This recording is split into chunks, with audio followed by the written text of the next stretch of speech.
Hannah అనే స్త్రీ మనకి ఇక్కడ కనబడుతుంది.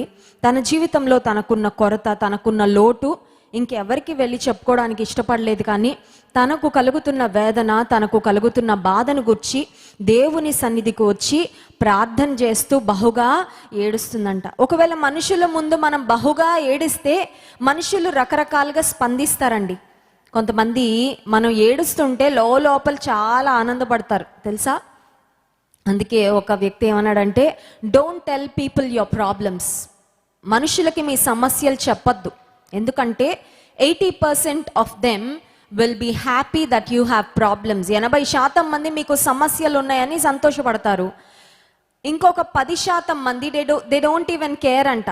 ఉంటే ఉండని, లేకపోతే ఏంటి, నాకేంటి సంబంధం అని ఒక 10% మంది అసలు లెక్క కూడా చేయరంట. నీ గురించి జెన్యూన్గా ఆలోచించి నీ బాధను వారి బాధగా తీసుకొని నీ యొక్క పరిస్థితిని వారి పరిస్థితిగా అర్థం చేసుకునే వాళ్ళు చాలా తక్కువ మంది ఉంటారు. మేబీ ఒక 1%, 2% ఉంటారేమో. అట్లాంటి జెన్యూన్ పీపుల్ మీకు దొరికితే మీ సమస్యలు చెప్పుకోండి, కానీ కనపడిన వాళ్ళందరికీ మీ సమస్యలు చెప్పుకోవద్దు. ఎందుకంటే అలాంటి వాళ్ళకి చెప్పుకోవడం వలన మీకు కలిగే లాభము ప్రయోజనం ఏమీ ఉండదు. హన్నాకి బాగా అర్థమైంది ఏమనంటే, నా భర్తకి నా సమస్య చెప్పుకున్నా నా భర్త ఎలా తీర్చగలడు. ఇక పెనిన్నా అంటే ఎల్కానా అనే వ్యక్తికి 2 భార్యలు ఉన్నారనే మాట మన బైబిల్ గ్రంథాల్లో చదివాము. హన్నా, పెనిన్నా అనే 2 భార్యలు.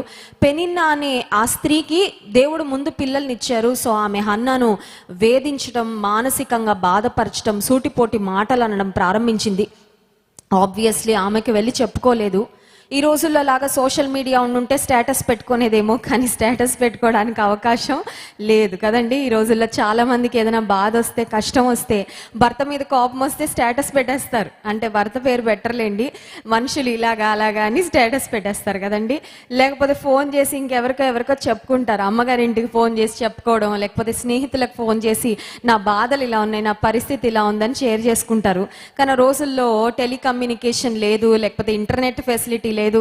ఆమెకున్న ఫ్రస్ట్రేషన్, ఆమెకున్న బాధ వెళ్ళకక్కుకోవడానికి she didn't have a channel. ఆమెకు ఒక మార్గం లేదు. కానీ ఒక మాట గుర్తుపెట్టుకోండి, మీలో బాధ ఉంది అంటే దాన్ని గూడు కట్టుకొని అది ఒక వాల్కెనో లాగా, ఒక అగ్నిపర్వతం లాగా మొత్తం అక్యుములేట్ చేసుకోవద్దు. Find a way to went out that pain and frustration.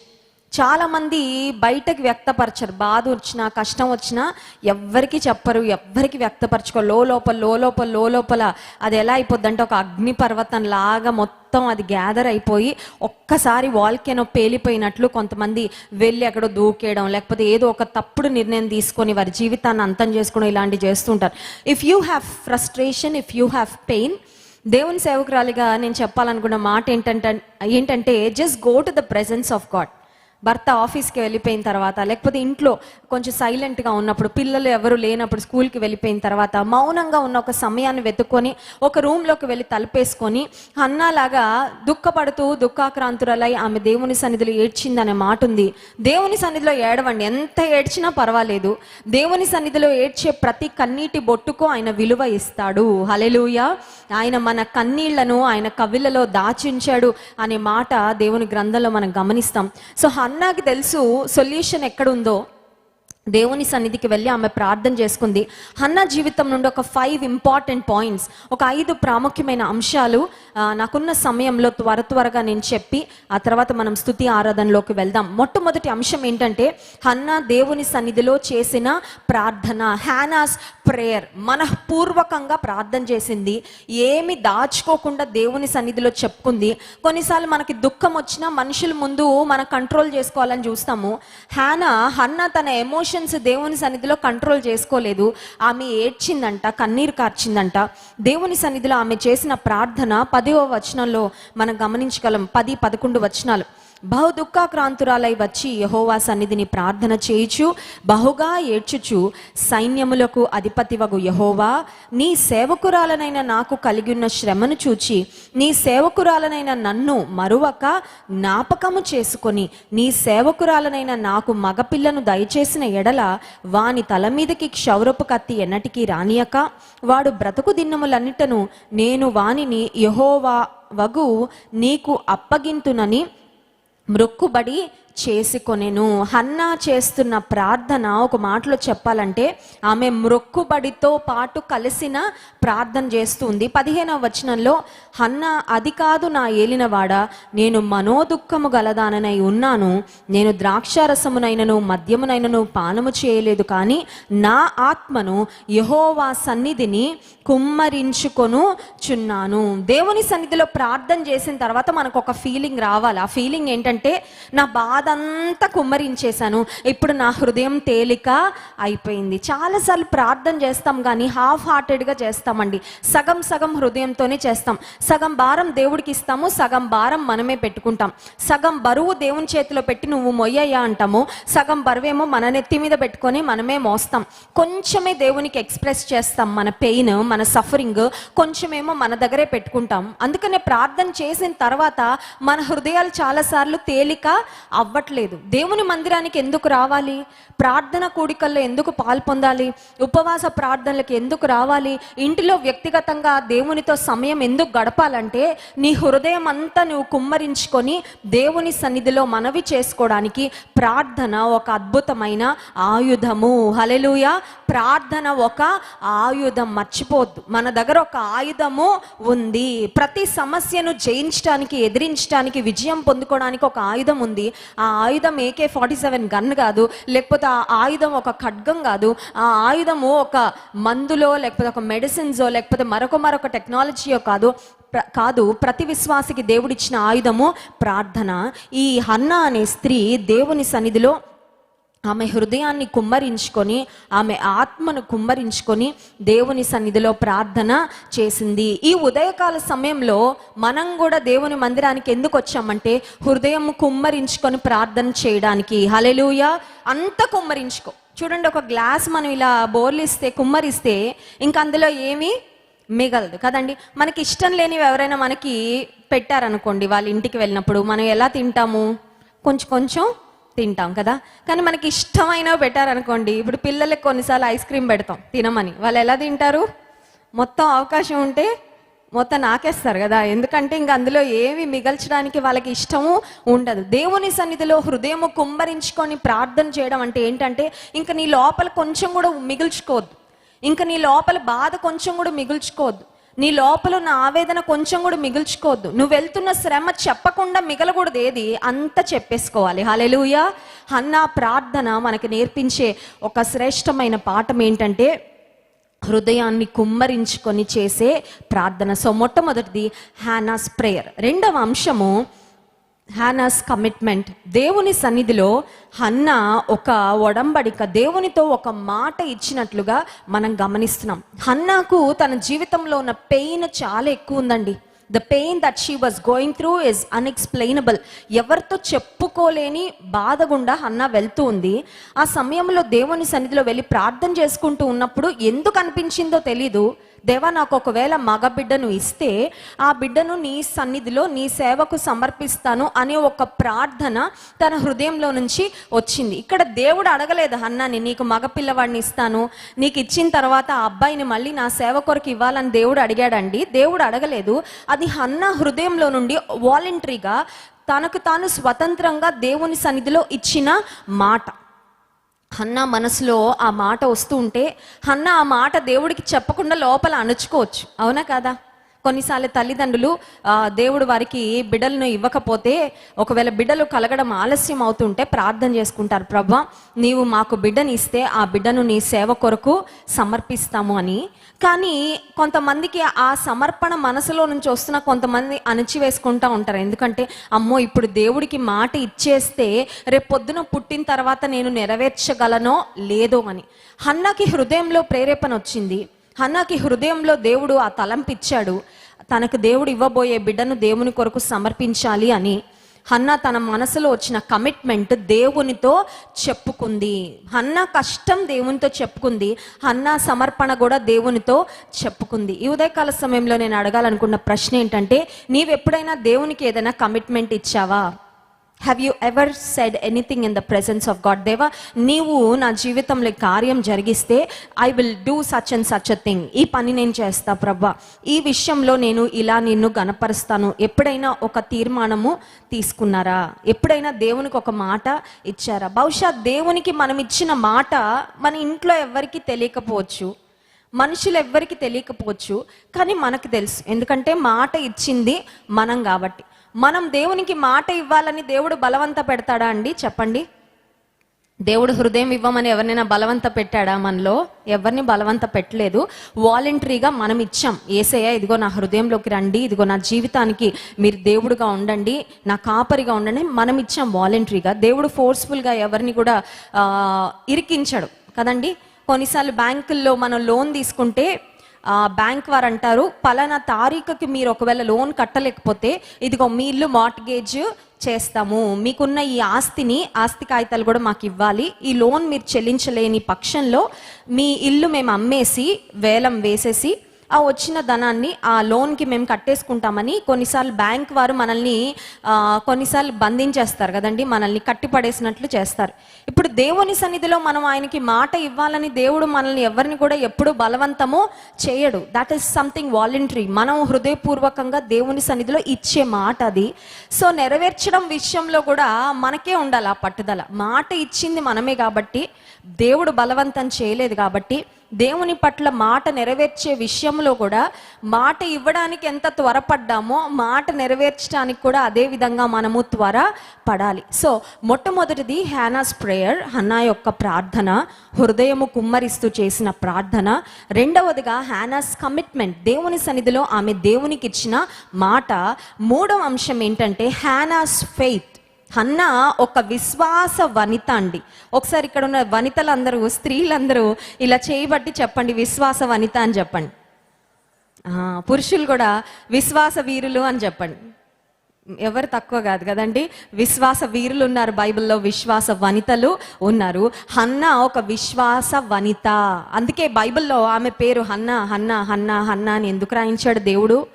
ఆమె పిహెచ్డి చదవలేదు, లేకపోతే ఆమె ఏదో ఒక మంచి ఇన్ఫ్లుయెన్స్ ఉన్న కుటుంబం నుంచి రాలేదు, కానీ ఆమెలో ఉన్న విశ్వాసం మాత్రం చాలా గొప్పది. ఏంటి ఆమెలో ఉన్న విశ్వాసం అంటే 18వ వచనం, సమూయేలు మొదటి గ్రంథం 1వ అధ్యాయము 18వ వచనం. ఆమె అతనితో, నీ సేవకురాలనైన నేను నీ దృష్టికి కృపనొందుదును గాక అనెను. తరువాత ఆ స్త్రీ తన దారిని వెళ్ళిపోయి భోజనము చేయుచు నాట నుండి దుఃఖముఖిగా ఉండుట మానెను. ఇక్కడ అసలు ఏం జరిగిందంటే, హన్నా షిలోహులో ఉన్న దేవుని మందిరానికి వెళ్ళి తన భర్తతో పాటు ప్రతి సంవత్సరము దేవుని సన్నిధిలో బలి అర్పిస్తూ వచ్చేవారు. ఆ సంవత్సరం ఆమెకి పెయిన్ ఇంకా ఎక్కువైపోయింది, పిల్లలు లేరు అనే బాధ ఎక్కువైపోయింది, చాలా అవమానాన్ని ఇంట్లో ఎదుర్కొంటుంది. సో హృదయం అంతా కుమ్మరించుకొని ప్రార్థన చేసుకుంది దేవుని సన్నిధిలో. అప్పుడు అక్కడ యాజకుడుగా ఉన్న ఏలి అనే వ్యక్తి ఆమె దగ్గరకు వచ్చి చెప్తున్నాడు, అమ్మా, దేవుడు నీ ప్రార్థన విన్నాడు అనే మాట చెప్పారు. చూడండి ఏలి ఆమెతో చెప్పిన మాట 17వ వచనం. అంతటా ఏలి, నీవు క్షేమముగా వెళ్ళుము, ఇశ్రాయేలు దేవునితో నీవు చేసుకొనిన మనవిని ఆయన దయచేయును గాక అని ఆమెతో చెప్పగా, దేవుని ప్రతినిధిగా ఉన్న దేవుని యాజకుడైన ఏలి అంటున్నాడు, దేవుడు నీ మనవిని అంగీకరిస్తాడు, దేవుడు నీకు బిడ్డను ఇస్తాడు అనగానే వెంటనే ఆమె నమ్మిందండి. మనమైతే ఎప్పుడు నమ్ముతాం తెలుసా? ముందు నాకు గర్భంలో బిడ్డ ఒకసారి పడిన తర్వాత అప్పుడు నమ్ముతాను అంటాం, అవునా? డాక్టర్ దగ్గరికి వెళ్ళి బేబీ హార్ట్ బీట్ విన్న తర్వాత అప్పుడు నమ్ముతాను. లేకపోతే గర్భంలో బిడ్డ కదలికలు 4వ నెల 5వ నెల స్టార్ట్ అవగానే లోపల కిక్స్ అంటారు కదా, పిల్లలు కొడతా ఉంటారు కాళ్ళతో చేతులతో. ఆ మూమెంట్స్ నాకు తెలవడం స్టార్ట్ చేసిన తర్వాత అప్పుడు నేను నమ్మి దేవుని స్తుతిస్తాను, అప్పుడు నేను దిగులు పడడం మానేస్తానని అనుకోలేదండి. దేవుడు తన సేవకుడైన ఏలి ద్వారా మాట పలికించగానే నమ్మి ఆమె ఏం చేసిందంటే ఆ రోజు నుండి భోజనం చేస్తూ దుఃఖముఖిగా ఉండుట మానింది. నిజంగా విశ్వాసంతో మనం బ్రతికే వారమైతే వాగ్దానం నెరవేర్పొచ్చాక సంతోషించడం కాదు, వాగ్దానం రాగానే సంతోషించడం ప్రారంభిస్తాం. హల్లెలూయా. అర్థమవుతుందండి? చాలాసార్లు మన విశ్వాసం ఉంటుంది కానీ చాలా తక్కువగా ఉంటుంది. మన విశ్వాస స్థాయి ఎలా ఉంటుందంటే, దేవుడు ఉద్యోగం ఇస్తాను అని వాగ్దానం చేశాక కూడా ఏడుపు మొహం పెట్టుకునే తిరుగుతూ ఉంటాం. నాకు ఏమీ లేదు, నాకేమీ జరగలేదు, నాకు దేవుడు ఏమీ చేయలేదు అన్న ఆ మొహంతోనే తిరుగుతూ ఉంటాం, అందరికి అలాగే మాట్లాడుతూ ఉంటాం.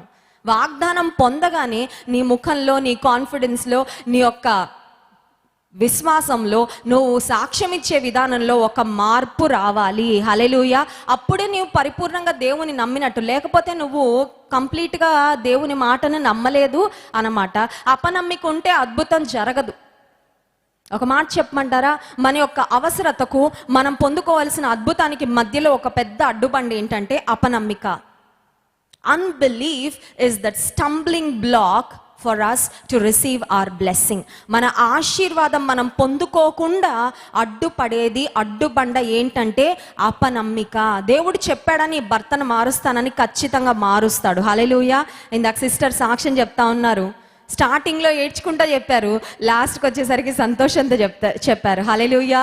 దేవుడు చేసేది అదే అండి. దుఃఖాన్ని నాట్యంగా మార్చేవాడు, అవమానాన్ని ఘనతగా మార్చే దేవుడు. నీ ఆశలు, నీ ప్రార్థనలు నెరవేర్చేవాడు. అప్పటిదాకా తలదించుకొని వచ్చింది, అప్పటి వరకు ఏడుస్తూ ఉంది, అప్పటి వరకు ఈ బ్రతికెందుకు, ఈ లైఫ్ వేస్ట్ నాకు. కొన్నిసార్లు మన జీవితంలో ఎలా ఉంటుందంటే, మనకు లేని ఆశీర్వాదమే మనకి చాలా హైలైట్గా కనబడుతూ ఉంటుంది. అవునా కదా? ఆశీర్వాదం వచ్చాక పక్కన పడేస్తాం, దాన్ని పట్టించుకోం. అవునా కదా? ఆశీర్వాదం రాకముందు దేని కొరకు ఎదురు చూస్తున్నామో అది ఇంకా మనకు అందని ద్రాక్ష పండ్లా కనబడుతుంది. ఇంకా చూసి ఇంక ఇదే ఇదే ఇదే లైఫ్ అంటే ఇదే, ఇది లేకపోతే లైఫే లేదు అన్నట్లు అనిపిస్తుంది. అన్నట్లు కొన్నిసార్లు అపవాది కూడా మనల్ని అలా కృంగదీస్తూ ఉంటాడు. అప్పటి వరకు హన్నాకు ఎలా అనిపిస్తుంది అంటే, బిడ్డలు లేకపోతే లైఫే లేదనిపిస్తుంది. But that's not right. ఈ కుమారుడు లేకపోతే, నాకు కుమారుడు కలగకపోతే, నాకు బిడ్డలు కలగకపోతే ఇంకా జీవితమే లేదనిపిస్తుంది. కానీ అది కరెక్ట్ కాదు. ఒకవేళ అపవాది నీతో అంటున్నాడేమో, నీకు ఉద్యోగం లేకపోతే నీ లైఫ్ వేస్ట్ అని. Please my dear brother and sister, do not listen and believe those lies. అపవాది చెప్పే అబద్ధాలు వినద్దు. ఒకవేళ అపవాది నీతో అంటున్నాడా, నీకు అందం లేకపోతే నీ లైఫ్ వేస్ట్ అని, నో, దట్స్ నాట్ రైట్. అపవాది అంటున్నాడా, ఒకవేళ నీకు ప్రమోషన్ రాకపోతే నీ లైఫ్ వేస్ట్ అని, దట్స్ నాట్ ట్రూ. ఒకవేళ అపవాది అంటున్నాడా, నీకు పెళ్ళి అవ్వకపోతే నీ జీవితం వేస్ట్ అని, దట్స్ నాట్ రైట్. జీవితమే విలువైనదండి. హల్లెలూయా. మనకు కలిగిన వాటిని బట్టి కాదు మన జీవితం విలువైనదిగా మార్చబడింది. Your life itself is precious, your life itself is value. ఈ జీవితం ఇచ్చాడు, ఇదే విలువైంది. మిగతావన్నీ టాపింగ్ ఆన్ ద కేక్. చూడండి, కేక్ పైన టాపింగ్ వస్తుంది కదా. కేక్ పైన క్రీమ్ రాస్తారు, ఆ పైన చెర్రీస్ పెడతారు, ఆ పైన అది పెడతారు, ఇది పెడతారు. ఇప్పుడు కేక్ పైన టాపింగ్ విలువ, లేకపోతే అసలు కేక్ విలువ? పిల్లలంటే క్రీమ్ తింటారు, మనం ఏం తింటాం? కింద కేక్ తింటాం. అవునా కదా? ఇప్పుడు కేక్కి కాస్ట్ దేన్ని బట్టి ఉంటుంది? టాపింగ్కి కొంతవరకు ఉంటుంది ప్రైజ్, బట్ యాక్చువల్ విలువ దేనికి? కింద ఉన్న మన లైఫ్ కిందున్న కేక్, ఆ వచ్చే ఆశీర్వాదాలన్నీ పైన టాపింగ్లు. కానీ సాతాను ఏమంటాడు తెలుసా, నీకు ఆ టాపింగ్ లేకపోతే నీ లైఫే లేదంటాడు. But that's not true. అర్థమవుతుందండి? This life itself is valuable. ఈ జీవితమే విలువైంది, ఈ జీవితమే దేవుడిచ్చిన గిఫ్ట్. ఈ జీవితాన్ని బట్టి స్తుతిస్తూ ఉండు, ఆ టాపింగ్లన్నీ దేవుడు తర్వాత యాడ్ చేస్తాడు. హల్లెలూయా. అప్పటి వరకు హన్నా జీవితంలో తన పరిస్థితి ఎలా ఉందంటే, ఇక కుమారుడు లేకపోతే నా జీవితం వ్యర్థం అన్న స్థితిలో ఉన్న హన్నా ఎప్పుడైతే దేవుని సేవకుడైన ఏలీ నుండి ఒక వాగ్దానాన్ని పొందుకుందని నమ్మిందండి, అంతే. She just received it by faith. దేవుడు ఇచ్చాడు, అంతే నమ్మింది. ఆమె జీవితంలో నమ్మగానే ఆమె ముఖమంతా మారిపోయిందండి. చూడండి, డాక్టర్స్ కూడా అంటారా, సంతోషమే సగం, ఫిల్ ఇన్ ద బ్లాంక్స్ మీరు ఫిల్ చేసేసారు. సంతోషమే సగం. సంతోషంగా ఉండండి, అదే ఆరోగ్యం. ఇంకా వేరే ఆరోగ్యం ఏమీ అక్కర్లేదు. సంతోషంగా ఉండండి, హ్యావింగ్ అ రిలాక్స్డ్ మైండ్. మంచిగా ప్రశాంతంగా ఉండండి, అదే సగం ఆరోగ్యం మీకు. ఈమె జీవితంలో ఉన్న దుఃఖం అంతా ఒక్కసారి రీప్లేస్ అయిపోయింది సంతోషంతో. హల్లెలూయా. అప్పటిదాకా నవ్వలేకపోతుంది, అప్పటిదాకా ఫోటో అనగానే ఇంకా నవ్వు రావట్లేదు. ఈ రోజుల్లో అంతా సెల్ఫీ ప్రపంచం కదండి. ఎన్ని సెల్ఫీలు, ఎన్ని సెల్ఫీలు, ఎన్ని ఫోటోలు, ఎన్ని ఫోటోల కోసం ఎంత టైమో, ఎన్ని ఫిల్టర్లో లావోళ్ళు సన్నగా కనబడతారంట, సన్నోళ్ళు లావుగా కనబడతారంట, కలర్ మార్చుకోవచ్చు అంట, హెయిర్ కలుపుకోవచ్చు అంట. అమ్మో ఇంకా చెప్పొద్దులే. నేను సెల్ఫీ ఎక్స్పర్ట్ కాదు, నేను అంత ఫోటోలు కూడా వివాహం అయిన తర్వాత అసలు సింగిల్ ఫోటోలే దిగడం మానేశాను నేను, అవసరం కూడా లేదని. ఎందుకు ఈ మాట చెప్తున్నానంటే, చాలాసార్లు ప్రపంచంలో ఇట్లా కనబడాలి, అట్లా కనబడాలి, I want to look happy. కొంతమంది జీవితంలో అంతా బాధలే, కానీ ఫోటో దిగేటప్పుడు మాత్రం సంతోషంగా సెలబ్రేట్ చేస్తున్నట్టు పెడతారు ఫోటోలు. ఆ పక్కోళ్ళు చూసి అనుకుంటారు, అయ్యో ఎవరికీ లేవు కష్టాలు, నాకు ఒక్కదానికే ఉన్నాయి అనుకుంటారు. కానీ నీకు తెలియట్లేదు ఒక విషయం, ఎవరికి ఉండే బాధలు వాళ్ళకు ఉన్నాయి. ఆ ఫోటోల వరకే వాళ్ళు అలా పెడుతున్నారు అంతే. Everybody has their own challenges. ఎవరికున్న సవాళ్ళు వాళ్ళకి ఉన్నాయి, ఎవరికున్న సమస్యలు వాళ్ళకు ఉన్నాయి. వాళ్ళు ఓన్లీ హైలైట్స్ చూపిస్తున్నారు, వాళ్ళు వెనకాలన్న అసలు బాధలు ఏవి చూపించట్లేదు. కానీ నువ్వు అవి చూసి అనుకుంటున్నావు అందరూ హ్యాపీగా ఉన్నా, నా బ్రతుకు ఒకటి ఇలా ఉందని. నువ్వు చాలా బాగున్నావు ఇంకా చాలా మంది కంటే. Hallelujah. God has blessed you so much. నేను ఇంకా చాలా మంది కంటే చాలా దీవెనకరమైన స్థితిలో ఉంచాడు. నీకన్నా దురదృష్టవంతులు, నీకన్నా దౌర్భాగ్యమైన స్థితిలో ఉన్నవారు, నీకన్నా కష్టాల్లో బాధల్లో కూరుకుపోయిన వాళ్ళు చాలా మంది ఉన్నారు. వాళ్ళని ఒక్కసారి చూడు, నీకు అర్థమవుతుంది హౌ బ్లెస్డ్ యు ఆర్. నువ్వు ఎంత ఆశీర్వదించబడ్డావో ఒక్కసారి వాళ్ళని చూస్తే నీకు అర్థమవుతుంది. హన్నా అంట ఏలి ఆమెతో మాట్లాడిన వెంటనే నాట నుండి దుఃఖముఖిగా ఉండుట మానెను. ఎంతమంది దుఃఖముఖులుగా ఇక్కడికి వచ్చారు? ఎవరు చేయత్తమనట్లేదు, కానీ ఒకసారి మీరు ఊహించుకోండి. దుఃఖముఖంతో ఎంతమంది వచ్చారు? మనకి తెలుసు కదా, మనకి దుఃఖముఖం ఎప్పుడు ఉంటుందో మనకి తెలుసు. సమ్ టైమ్స్ మనం వెళ్ళే పరిస్థితుల వల్ల స్మైల్ కూడా రాదు, హార్ట్ఫుల్గా స్మైల్ కూడా చేయలేము. ఏదో మనుషుల కోసం నవ్వుతాం, కానీ లోపల ఉండే బాధ వల్ల సంతోషం కూడా రాదు. కానీ నీవు దేవుని వాగ్దానాన్ని నమ్మే వ్యక్తివైతే, దేవుడి నుండి ఒక మాటను పొందుకొని ఆయన నెరవేరుస్తాడనే విశ్వాసం నీకుంటే ఇక దుఃఖముఖం మానేయాలి. హల్లెలూయా. ఇక్కడికి దుఃఖముఖంతో వచ్చావేమో, బట్ ఇక్కడ నుండి సంతోషమైన ముఖంతో వెళ్ళాలి. హల్లెలూయా. సో మూడవదిగా హన్నాస్ ఫెయిత్, హన్నాలో ఉన్న విశ్వాసం. నాలుగో మాట హన్నాలో ఉన్న త్యాగపూరితమైన మనస్సు. ఒకటి హన్నా యొక్క కమిట్మెంట్ అని చూస్తాం. దేవుడికి మాట అయితే ఇచ్చేసింది, మాట కూడా అందరు ఇవ్వలేరండి. అందరు ఇవ్వగలరా? దేవా నీకు అది చేస్తాను ఇది చేస్తానని మాట అందరు ఇవ్వగలరా అండి? మాట ఇవ్వడం కూడా గొప్పే, ఎందుకంటే సమర్పణ పూర్వకమైన హృదయం ఉంటే తప్ప మాట ఇవ్వలేం.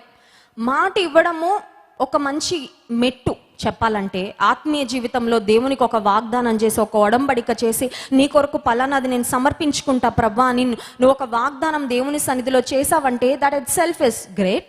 ఎందుకంటే నీలో ఆ త్యాగపూరితమైన హృదయం ఉంది కాబట్టి నువ్వు దేవునికి ఒక మాట ఇచ్చావు. మన మెడికల్ సెంటర్ కట్టబడుతుంది. స్టార్టింగ్ మన కన్స్ట్రక్షన్ స్టార్ట్ అయిన తర్వాత అమెరికా దేశం నుండి ఒక సిస్టర్ మాకు ఫోన్ చేశారు. ఆమె ఇంట్లో తన భర్త దేవుని నమ్ముకోలేదు, ఆమెకు సాఫ్ట్వేర్ ఇంజనీర్గా ఉద్యోగం చేస్తూ ఉన్నారు. ఆ సిస్టర్ మెడికల్ సెంటర్ కొరకు ఒక శ్రేష్టమైన కానుకను పంపించి నాకు ఫోన్ చేసి ఆమె ఆ డబ్బులు ఎలా సేవ్ చేశారో నాకు చెప్పారండి. ఆ సిస్టర్ చెప్పిన సాక్ష్యం ఏంటంటే, నేను గత సంవత్సర కాలం నుండి బయట హోటళ్లలో ఫుడ్ తినడము మానేశాను, కొత్త బట్టలు కొనుక్కోవడము మానేశాను, ఏ విధమైన అనవసరమైన ఖర్చులు నేను పెట్టడం మానేసి ఈ ధనాన్ని నేను దేవుని సేవ కొరకు మెడికల్ సెంటర్ కన్స్ట్రక్షన్ కొరకు సేవ్ చేసి పంపించానండి అని చెప్పారు. ఒకసారి గట్టిగా చప్పట్లు కొట్టి దేవుని నామాన్ని మహింపడదాం. I was amazed. నేను చెప్పలేనండి, నేను ఎంత నా హృదయము నిజంగా ఆ సిస్టర్ని బట్టి దేవుని ఎంత స్తుతించాను. అమెరికా దేశంలో ఉండి చేతి నిండా డబ్బులు సంపాదిస్తా ఎలా అయినా ఖర్చు పెట్టుకోవచ్చు.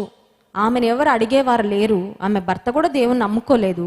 కానీ ఆమె దేవుని కొరకు ఒక త్యాగపూరితమైన హృదయంతో ఒక శ్రేష్టమైన కానుకండి. భార్య భర్తలు కలిస్తే కూడా పంపించలేరేమో అంత కానుక. భార్య ఒక్కటే ఆమె యొక్క పర్సనల్ సేవింగ్స్లో నుండి దేవుని కొరకు పంపించారు. హల్లెలూయా. ఆమె యొక్క త్యాగపూరితమైన భక్తి గొప్పది. హన్నా దేవుని సన్నిధిలో కమిట్మెంట్ అయితే చేసుకుంది. బిడ్డ పుట్టిన తర్వాత బంగారంలో ఉన్నాడు బిడ్డ. వాగ్దానం అయితే చేసేసాను, కానీ ఇంత క్యూట్గా ఉంటాడని నేను అనుకోలే ప్రభువా. అయ్యో అమ్మ అమ్మ అని పిలుస్తుంటే ఈ పిలుపుకి నేను ఎలా దూరం అవ్వగలను? చూడండి, కొన్నిసార్లు దేవునికి మాట ఇవ్వడం ఈజీగా ఉంటుంది, కానీ ప్రాక్టికల్గా వచ్చేసరికి చాలా డిఫికల్ట్ అయిపోద్ది. అవునా కాదా? ప్రతి ఆదివారం దేవుని మందిరానికి సమయానికి వెళ్తానని ఒక కమిట్మెంట్ తీసుకోవడం ఈజీగా ఉంటుంది, కానీ ఒక్కోసారి నీరసం ఉంటుంది, ఒక్కొక్కసారి అనారోగ్యం ఉంటుంది, ఒక్కోసారి బలహీనత ఉంటుంది, ఒక్కొక్కసారి ముందు రోజు అర్ధరాత్రి వరకు నిద్ర పట్టదు, నిద్రపోము, ఏదో ప్రయాణం చేసి వస్తాం. అలాంటి సమయాల్లో మన కమిట్మెంట్ని నెరవేర్చుకోవడం చాలా కష్టము అవుతుంది. అన్నీ బాగున్నప్పుడు కమిట్మెంట్ నెరవేర్చుకోవచ్చు, బట్ కొన్నిసార్లు ప్రాక్టికల్గా వచ్చేసరికి, వాస్తవికతలోకి వచ్చేసరికి అమ్మో నేను ఇచ్చిన మాట చాలా కష్టమే, అయ్యో ఎలా ఇచ్చేసాను మాట అనిపించే పరిస్థితి హన్నా జీవితంలో కూడా వచ్చింది. ఎందుకు వచ్చిందంటే, కళ్ళ ముందు కుమారుడు కనబడుతున్నాడు, చక్కగా బుడి అడుగులు వేసుకుంటూ నడుస్తున్నాడు ఇంట్లో. అమ్మ అమ్మ అని పిలుస్తున్నాడు. అప్పటి వరకు ఎదురు చూసింది, నన్ను అమ్మ అని పిలిస్తే బాగుండు, నాకు దేవుడు ఎప్పుడు ఇస్తాడో బిడ్డ నన్ను ఎదురు చూసింది. When her child arrived, he was the Apple of her I. ఆమె కంటి పాపలా ఉన్నాడు. ఇప్పుడు సమూయేలు చాలా క్యూట్గా ఉంటాడు. ఖచ్చితంగా పిల్లలందరూ క్యూట్గానే ఉంటారు కదా. ఇంకా తల్లికి కాకి పిల్ల, కాకి ఏ తల్లికైనా వాళ్ళ బిడ్డ ప్రపంచంలో ఇంతకన్నా అందమైన పిల్లలు లేరు అనిపిస్తుంది. దట్ ఈస్ ద లవ్, అంతే కదండి.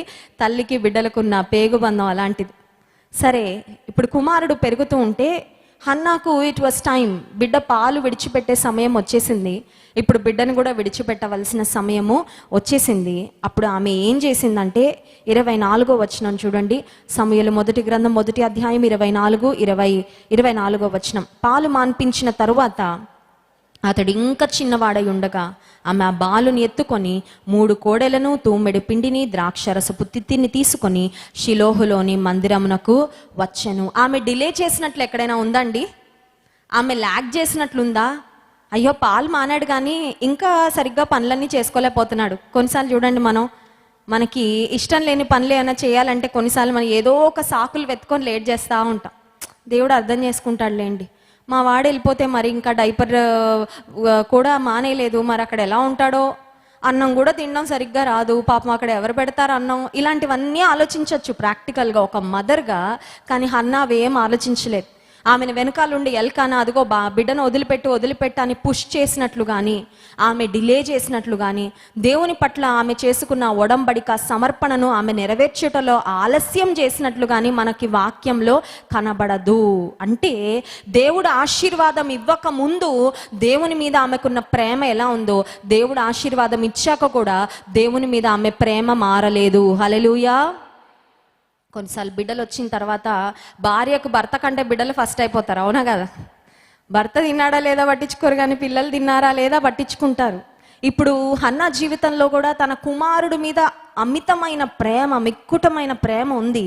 కానీ హన్నా మాత్రం ఒక నిర్ణయం తీసుకుంది. అదేంటంటే, I will honour the giver rather than the gift.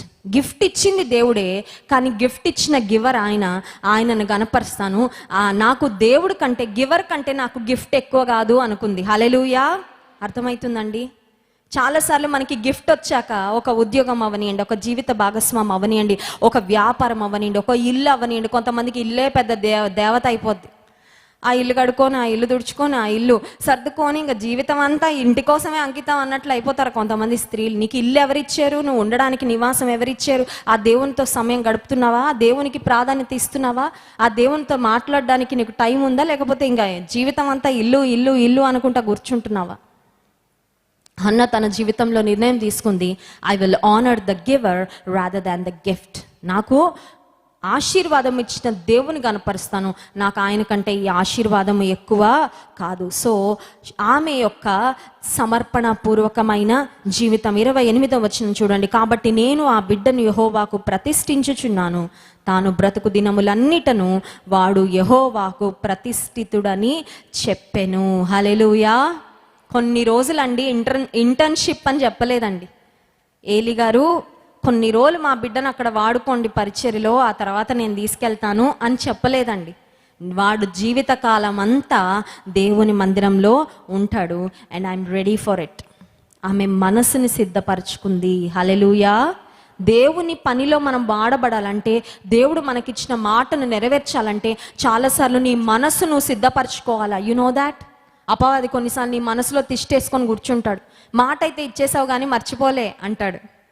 మాట అయితే ఇచ్చేసావు కానీ ప్రక్కన పెట్టేయలే, ఒక్కసారి చెప్పేయలే, పర్వాలేదు, దేవుడు అర్థం చేసుకుంటాడని అపవాది కొన్ని మాటలు మాట్లాడతాడు. కానీ హన్నా తన మనస్సును సిద్ధపరచుకుంది. ఇట్స్ ఓకే, ఈ బిడ్డను దేవుని సేవకి ఇచ్చేస్తాను అంతే. నా ఇంట్లో ఉంటే నాకు ఉపయోగపడతాడు, కానీ దేవుని మందిరంలో ఉంటే దేవునికి ఉపయోగపడతాడు అనుకుంది. హల్లెలూయా. సమూయేలు హన్నా దగ్గర, ఎల్కానా దగ్గర ఉండుంటే వాళ్ళకు ఉపయోగపడి ఉండేవాడండి. వాళ్ళకి ఏదో సంపాదించి తీసుకొచ్చేవాడు ఇంటికి. కానీ సమూయేలు ఒక ప్రవక్తగా, ఒక న్యాయాధిపతిగా, ఒక యాజకుడుగా దేవుని సన్నిధిలో దేవుని ప్రజలైన ఇశ్రాయేలీలకు రాజులను అభిషేకించిన గొప్ప దేవుని సేవకుడుగా ఘనమైన సేవ చేశాడు. హల్లెలూయా. సమూయేలు ఇంటిలో ఉండుంటే వాళ్ళ అమ్మా నాన్న కొంచెం యూజ్ ఉండేది, కానీ సమూయేలు దేవుని మందిరంలో ఉండడం ద్వారా సమూయేలును బట్టి దేవుని ప్రజలకు ఎంతో ఆశీర్వాదం. He was on God's mission, అంతే. దేవుని పనిలో ఉన్నాడు. దేవుని చేతిలో సమూయేలు వాడబడ్డాడు. సమూయేలు వాడబడడానికి ఏం దోహదపడిందంటే తన తల్లి ప్రార్థన, తన తల్లి యొక్క త్యాగము. కొడుకు వెళ్తానన్న తల్లి ఇంట్లో పెట్టుకుంటే కొడుకు వాడబడి ఉండేవాడు కాదు. అర్థమవుతుందండి? ఒకవేళ మీ బిడ్డలు దేవుని మందిరంలో వాడబడతానంటే పంపించండి, ఏం ఆలోచించద్దు. మా పిల్లల మందిరానికి వెళ్ళిపోయి ఆ చైర్లన్నీ ఎత్తేసి ఇక్కడంతా ఊడ్చేసి మా బిడ్డల చేతులు అరిగిపోతాయని ఏం బాధపడద్దు. ఇక్కడ శుక్రవారం ఉపవాస ప్రార్థన అయిపోయిన తర్వాత చాలామంది సిస్టర్స్, బ్రదర్స్ ఉండిపోయి ఈ చైర్స్ అన్ని ప్రక్కన పెట్టి ఈ శాంక్చురీ అంతా క్లీన్ చేసి మళ్ళీ సండే కొరకు దాన్ని రెడీగా పెట్టేసి వెళ్తున్నారు. ఎందుకు? వాళ్ళకి ఎవరిస్తున్నారు జీతం? మేమెవరం ఇవ్వట్లేదండి జీతం, దేవుడు ఇస్తాడు జీతం. కానీ హల్లెలూయా, దేవుని మందిరంలో చేసే ప్రతి చిన్న పనికి కూడా ఆయన దగ్గర ప్రతిఫలము ఉన్నది. సమూయేలు దేవుని మందిరంలో ఘనమైన పరిచర్య చేయడానికి తన తల్లి ప్రార్థన, తన తల్లి సమర్పణ దోహదపడింది. ఇంకొక మాట, తల్లికి సమర్పణ ఉన్న కొడుకు అంగీకరించకపోతే తల్లి ఏమీ చేయలేదు. అవునా కదా? కొంతమంది తల్లులు అంటారు, నాయన నిన్ను సమర్పించాను సేవకంటే. కొంతమంది కొడుకులు ఏమంటారు తెలుసా? నీ ఇష్టానుసారంగా నువ్వు సమర్పించేసుకుంటే నా జీవితం మరి అదేలాగా, నా జీవితం నా ఇష్టం అంటారు. అవునా కదా? నా ఇష్టానుసారంగా నేను సమర్పించుకోవాలి, కానీ నువ్వు సమర్పించేస్తే ఎలాగమ్మా అంటారు కొంతమంది. అవునా కదా? మా చిన్నప్పుడు పుట్టిన తర్వాత మా అమ్మ నాన్న వాళ్ళు మాకు ఇయర్ రింగ్స్ కుట్టించలేదండి. ఎందుకంటే మా తల్లి యవ్వన కాలంలో రక్షణ పొందిన తర్వాత మా మమ్మీ తన ఆర్నమెంట్ సమర్పించుకున్నారు. మా అమ్మగారు వాళ్ళ 4 సిస్టర్స్, మా తాతయ్య ఆర్మీలో వర్క్ చేస్తూ ఉండేవారు. మా మమ్మీ వాళ్ళ తండ్రి గారు, మా తాతయ్య గారు కూతుర్లందరికీ మంచి జ్యువెలరీ అంతా రెడీ చేసేసారు. మా అమ్మాయిలు పెళ్లి వయసుకు వచ్చేటప్పటికి అన్నీ ఉండాలని పెద్ద పెద్ద ఇయర్ రింగ్స్, చైన్స్, గాజులు అన్నీ రెడీ చేస్తారు మా తాతయ్య. మా మమ్మీకి కూడా అన్నీ రెడీ చేస్తారు. కానీ ఇంకా వివాహ వయసు వస్తుందనగా మా మమ్మీ రక్షణ పొందారు. రక్షణ పొందిన తర్వాత దేవుడు మా తల్లితో మాట్లాడితే అవన్నీ తీసేశారండి. మా డాడీతో వివాహం అయ్యే సమయం వచ్చింది. మా తాతయ్య అమ్మమ్మ అడిగారు, పెళ్ళికి కూడా పెట్టుకోవా నువ్వు అని అడిగితే మా మమ్మీ అన్నారు, లేదు నాన్న, నేను ఎప్పుడో సమర్పించుకున్నాను కదా, ఇంకా వివాహానికి కూడా నేను పెట్టుకోను. మా మమ్మీ డాడీ వాళ్ళ పెళ్లి ఫోటోల్లో మా తాతయ్య అమ్మమ్మ చాలా సీరియస్గా ఉంటారు. ఎందుకున్నారు సీరియస్గా అని అడిగితే బంగారు ఆభరణాలు పెట్టుకోలేదని చాలా కోపం వచ్చిందంట వాళ్ళకి. సరే అయిపోయింది. మేము 3 ఆడపిల్లలం, మాకు కూడా బంగారు ఆభరణాలు కుట్టించలేదండి. దాదాపు 6th క్లాస్ వరకు బంగారు ఆభరణాలు ఏమీ వేసుకోలేదు మేము. అయితే ఒకరోజు మా అమ్మ నాన్న వాళ్ళ దగ్గరికి వెళ్ళి మేము అన్నాం, మే ఆభరణాలు మేము సమర్పించుకోవాలి, కానీ మా కోసం మీరు ఎలా సమర్పించుకుంటారు? అర్థమవుతుందండి? సమర్పణ అనేది వ్యక్తిగతం కదా, మేము తీసేయాలని మీరు ఎలా సమర్పించుకుంటారు? మాకు కావాల్సిందే అంటే ఇష్టం లేకపోయినా ఓకే అని ఒప్పుకున్నారు. ఆ తర్వాత బంగారు ఆభరణాలు పెట్టుకునే వారం, కానీ వాటి మీద ఎప్పుడు ఆశ లేదు, మనసు లేదు. కానీ దైవజనంతో వివాహం కాకముందు నుంచే దేవుడు నాతో మాట్లాడుతూ వచ్చారు, ఇవన్నీ ముఖ్యం కాదని. ఇంకా సంపూర్ణ సేవకు రాబోతున్నాను, దైవ సేవకుని ప్రక్క నుండి పరిచయం చేయబోతున్నాను అంటే అప్పటికే దేవుడు నా హృదయాన్ని సిద్ధపరిచాడు. చాలా సంతోషంగా. అది పెద్ద బిగ్ డీల్ అనుకోలేదండి నేను, అది అసలు పెద్ద విషయం అని అనుకోలేదు. తీసి పక్కన పడేశాను. హల్లెలూయా. సమర్పణ కొన్నిసార్లు తల్లిదండ్రులు చేసిన పిల్లలకు ఆ సమర్పణ ఉండదు, కానీ తల్లిదండ్రుల సమర్పణకి పిల్లలు కూడా విధేయత చూపిస్తే చాలా ఆశీర్వాదం. హల్లెలూయా. బిడ్డల సమర్పణకు తల్లిదండ్రులు ఒప్పుకుంటే చాలా ఆశీర్వాదం. హల్లెలూయా. కొన్ని కుటుంబాలు ఇలా ఉంటుందండి, రివర్స్ గేర్. వీళ్ళకి సమర్పణ ఉంటుంది కానీ వాళ్ళు ఒప్పుకోరు. పిల్లలకి సమర్పణ ఉంటుంది, తల్లిదండ్రులు ఒప్పుకోరు. తల్లిదండ్రులు అంటారు, అలా ఎలా సమర్పించుకుంటావు, అలా ఎలా మొక్కుబడి చేసుకుంటావు, అలా ఎలా వాగ్దానం చేస్తావు, దేవునికి కుదరదు అంటారు కొన్నిసార్లు. తల్లి సమర్పించింది కుమారుణ్ణి, కుమారుడు తల్లి సమర్పణకు విధేయత చూపించాడు. అందుకే ఆ కుటుంబంలో గొప్ప ఆశీర్వాదము. హల్లెలూయా. ఫైనల్గా ఆఖరు అంశము హ్యానాస్ ప్రైజ్. మొదటిది హ్యానాస్ ప్రేయర్, హన్నా యొక్క ప్రార్థన. రెండవది హ్యానాస్ కమిట్మెంట్, హన్నా దేవుని సన్నిధిలో దేవునికి ఇచ్చిన మాట. మూడవదిగా హ్యానాస్ ఫెయిత్, హన్నా యొక్క విశ్వాసము. ఆమె దుఃఖముఖురాలై ఉండడం మానేసి సంతోషంగా ఇంటికి వెళ్ళిపోయింది. ఫోర్త్లీ హ్యానాస్ సాక్రిఫిషియల్ లైఫ్, కొడుకుని దేవుని మందిరంలోకి వచ్చి దేవుని సన్నిధికి సమర్పించడానికి ఆమెలో ఉన్న సమర్పణపూర్వకమైన హృదయము, జీవితము. ఐదో అంశం ఏంటంటే హన్నా యొక్క ప్రార్థన, హన్నా యొక్క స్తుతి. కొడుకునిచ్చాడు, బిడ్డలు లేరనే బాధ దేవుడు తీసేశాడు. ఇంకా దేవుడు మందిరానికి ఇంకెప్పుడు వెళ్ళక్కర్లేదులే అనుకోలేదండి. కొన్నిసార్లు కష్టాలు తీరిపోయాక దేవునికి వాళ్ళ అడ్రస్ దొరకదు, అవునా కదా? ఎక్కడ ఉంటారో తెలియదు. అప్పటిదాకా పాదాలు పాదాలు పాదాలని ఏసై పాదాలు పట్టుకొని ఆశీర్వాదం వచ్చాక ఇంక అడ్రస్ ఉండరు, ఎక్కడికి వెళ్ళిపోతారో అందనంత దూరానికి. అంటే దేవుడికి అందరు కనబడతారు, ఎక్కడున్నా కనబడతారు, కానీ దేవుని సన్నిధికి మాత్రం రారు. ఇంకా ఇంట్రెస్ట్ ఉండదు, ఆసక్తి ఉండదు. హన్నాకు దేవుడు మేలు చేశాక మళ్ళీ దేవుని మందిరానికి వచ్చి ఆమె విజ్ఞాపన చేస్తుంది. చూడండి, 1 సమూయేలు గ్రంథం 2వ అధ్యాయము 1-2 వచనాలు. మరియు హన్నా విజ్ఞాపన చేసి ఇలాగా, నేను నా హృదయం యెహోవా యందు సంతోషించుచున్నది, యెహోవా యందు నాకు మహాబలము కలిగెను, నీ వలని రక్షణను బట్టి సంతోషించుచున్నాను, నా విరోధుల మీద నేను అతిశయపడుదును. యెహోవా వంటి పరిశుద్ధ దేవుడు ఒకడునూ లేడు, నీవు తప్ప మరి ఏ దేవుడును లేడు, మన దేవుని వంటి ఆశ్రయ దుర్గము ఏదియూ లేదు. హల్లెలూయా. దేవుణ్ణి గొప్ప చేస్తుందండి. ఎప్పుడైనా మీరు దేవుణ్ణి గొప్ప చేశారా? దేవుడు ఆల్రెడీ గొప్పోడే, మనం గొప్ప చేస్తే ఆయన గొప్ప అవడు. కానీ దేవుని గొప్పతనాన్ని నువ్వు ఎప్పుడైనా వర్ణించావా? Have you try to utter the greatness and the praise of God? స్తుతి ఆరాధన ఎందుకు చేస్తామండి? ఆయన గొప్పతనాన్ని గురించి నీ పెదవులతో నువ్వు మనం వర్ణించడం వల్ల దేవుని గొప్పతనం పెరగదు. మనం ఏదో దేవుడికి దూరం అయ్యి స్తుతి తగ్గిస్తే ఆయన స్థానంగానే, ఆయన స్థాయిగానే ఏం తగ్గిపోదు. ఆయన he's already high and exalted. ఆయన ఆల్రెడీ అత్యున్నతమైన శ్రేష్టమైన ఆరాధన ఆయన ఆల్రెడీ పొందుకుంటానే ఉన్నాడు. కానీ నీ నోట నుండి నువ్వు స్తుతి ఆరాధన చేస్తే అది నీకు ఆశీర్వాదం. హల్లెలూయా. హన్నా ప్రార్థన ఎంత పట్టుదలగా చేసిందో, కుమారుడు కలుగక మునుపు దేవుడు బిడ్డనిచ్చిన తర్వాత కూడా దేవుని సన్నిధిలో అదే పట్టుదలతో దేవుని ఘనపరుస్తూ స్తుతిస్తూ ఉంది. Hallelujah. She is giving thanks in the presence of God with a passionate heart. ప్రార్థన ఎంత ప్యాషనేట్గా చేసిందో, ఎంత ఆసక్తిగా చేసిందో, దేవుని హృదయాన్ని కదిలించేటట్లు ఎలా ప్రార్థన చేసిందో, దేవుని హృదయాన్ని కదిలించే అంతగా ఆమె స్తుతి కూడా చేస్తూ ఉంది. హల్లెలూయా. హన్నా దేవుని సన్నిధిలో చేసిన స్తుతి. ఫైనల్గా ఒక్క వచనం చూసుకొని ముగించుకుందాం. 1 సమూయేలు గ్రంథం 2వ అధ్యాయం 21వ వచనం. యెహోవా హన్నాను దర్శింపగా ఆమె గర్భవతి అయి 3 కుమారులను 2 కుమార్తెలను కనెను. అయితే బాలుడగు సమూయేలు యెహోవా సన్నిధిని ఉండి ఎదుగుచుండెను. ఒక్క బిడ్డను దేవునికి ఇచ్చింది. దేవుడు ఎంతమందిని ఇచ్చారండి? 5గురిని ఇచ్చాడు. హల్లెలూయా. డబల్ ధమాకానా ఇది? ఇంకా అంతకంటే ఎక్కువ కదండి. దేవునికి ఒక్క బిడ్డని ఇచ్చింది. ఇంకా బిడ్డలు పుట్టక ముందు ఒక్క బిడ్డని ఇచ్చేయడం కష్టం. కానీ దేవుడు అన్నాడు, అమ్మ నీ సమర్పణ నేను చూశాను, నీ త్యాగం నేను చూశాను, నీ విశ్వాసం నేను చూశాను, ఇదిగో నేను ఇస్తున్న ప్రతిఫలము ఇది అన్నాడు. హల్లెలూయా.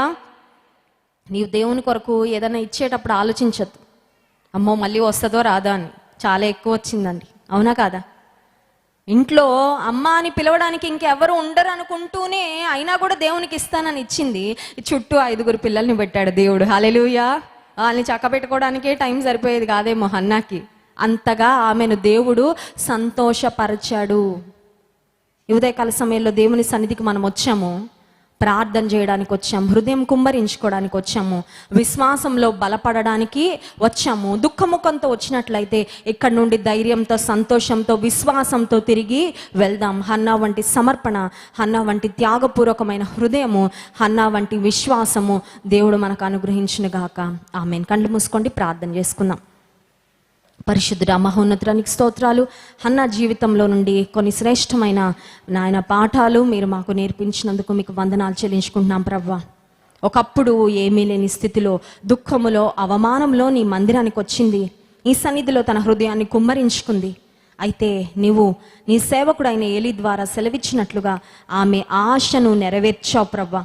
ఈ ఉదయకాల సమయంలో దుఃఖముఖులుగా, బాధలో, శ్రమలో, అవమానములో, మా కష్టాలు ఇవి ప్రభువా, ఇదిగో మా వ్యాజ్యాలు ఇవి అని నీ సన్నిధికి ఏ బిడ్డలైతే ప్రభువా వారి మనములతో వచ్చారో, బాధతో వచ్చారో, దుఃఖముఖులుగా వచ్చారో, సంతోషముతో ఇక్కడి నుండి తిరిగి వెళ్ళినట్లు సహాయం, జవాబులు పొందుకొని వెళ్ళినట్లు సహాయం చేయండి ప్రభువా. అన్న యొక్క సమర్పణను మాకు జ్ఞాపకం చేశావు. నీ సేవ జరగాలంటే సమర్పణ పరులు కావాలయ్యా. హన్నా ఆనాడు తన కుమారుని నీ కొరకు సమర్పించుకుంది కాబట్టే నీ సేవ జీవిత కాలమంతా సమయాలు జరిగించాడు తన మరణం వరకు. అయ్యా, మాలో ఉన్న సమర్పణ పరులను ఇంకా అనేక మందిని లేవనెత్తు ప్రభువా. మా సమయాన్ని నీ కొరకు సమర్పించుకోవాలి, మా తలాంతులు నీ కొరకు సమర్పించుకోవాలి, మా ధనాన్ని నీ కొరకు సమర్పించుకోవాలి, మా సమయాన్ని నీ కొరకు సమర్పించుకోవాలి, మా జీవితాలను నీ కొరకు సమర్పించుకోవాలి. అట్టి కృప మాకు దయచేయండి. విన్న వాక్యం మా హృదయాల్లో ఫలింపచేయండి. నేను స్తుతించి ఆరాధించబోతుండగా ఆరాధన ఆత్మతో మమ్మల్ని నింపుమని యేసు నామమున ప్రార్థిస్తున్నాం తండ్రి, ఆమేన్.